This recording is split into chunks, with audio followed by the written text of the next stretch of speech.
Bismillahirrahmanirrahim. Dans cet exemple, on propose d'étudier la stabilité au flambement d'un profilé en acier de section circulaire creuse. Donc pour ce faire, on nous demande au niveau de la première question de calculer la charge critique de flambage du poteau. Par la suite, de déduire la contrainte critique du flambage. Ensuite, on doit vérifier la stabilité au flambage du poteau.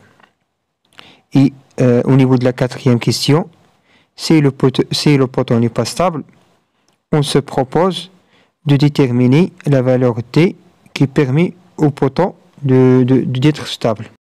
Comme rappel des données, ici nous avons une section circulaire creuse, ça veut dire vide de l'intérieur, de diamètre extérieur T égale à 5 et de diamètre intérieur petit t égale à 0,8 grand D. La charge exercée sur le profilé est égale à 400 kN. 400 kN égale 0,4 MN. Le poteau est doublement encastré. Ça veut dire donc la longueur de flambage est égale L sur 2, égale à 2 mètres. Puisqu'il s'agit de l'acier, donc le module de Young égale à 2,1 fois 10 à la puissance 5 mégapascal. Au niveau de la première question, on nous demande de calculer la charge critique FCR. Donc d'après la formule de l'air, donc FCR égale à P carré fois EI sur LC au carré. On va commencer par le calcul du moment d'inertie. Puisqu'il s'agit d'un cercle, donc le moment d'inertie est égal à PR à la puissance 4 sur 4. Mais ici, nous avons un cercle qui est creux. Donc, on va déduire le cercle intérieur. Et par conséquent, le moment d'inertie I égale à P fois R extérieur à la puissance 4 moins R intérieur à la puissance 4 sur 4. On va simplifier la formule. Donc, on va trouver I égale à 1,811 fois 10 à la puissance moins 7 mètres au carré, mètre à la puissance 4.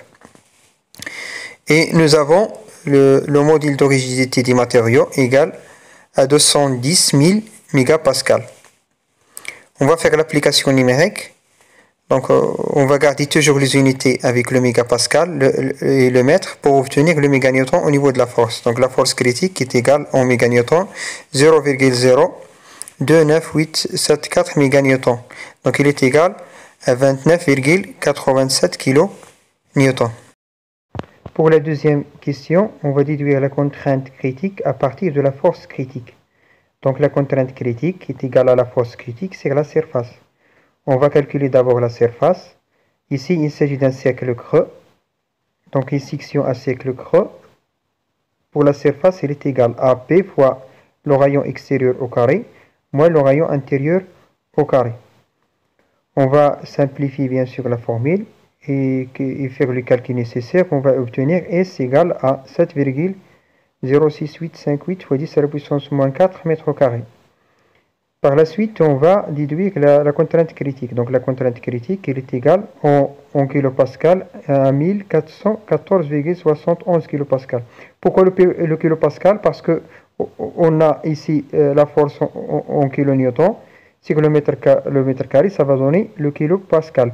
Ici, on veut transformer en mégapascal. On va obtenir la contrainte critique qui est égale à 1,414 mégapascal. On va bien sûr diviser par 1000. Pour la troisième question, on va vérifier le profilé par rapport au flambage. Donc ici, on va comparer que ce soit les forces ou les contraintes. Donc puisqu'on a les deux forces, il vaut mieux comparer les valeurs des deux forces. Pour la charge exercée, c'est que le profil il est égal à 400 kN. Alors que la force ou la charge critique il est égal à 29,87 kN. Donc la charge exercée elle est strictement supérieure à la force critique. Et par conséquent, le profilé sera instable vis-à-vis le flambage. Donc il faut redimensionner la section du profilé. au niveau de la dernière question, on nous demande de redimensionner le poteau. Ça veut dire de déterminer la valeur minimale du diamètre du poteau qui va lui permettre de supporter la charge sans flamber. Donc pour que le poteau puisse supporter la charge sans flamber, il faut que la charge exercée qui est Q soit strictement inférieure à la charge critique. Donc ici, on va égaliser la charge exercée avec la charge critique pour déduire la valeur minimale du diamètre D qui va permettre de supporter la charge Q sans flamber.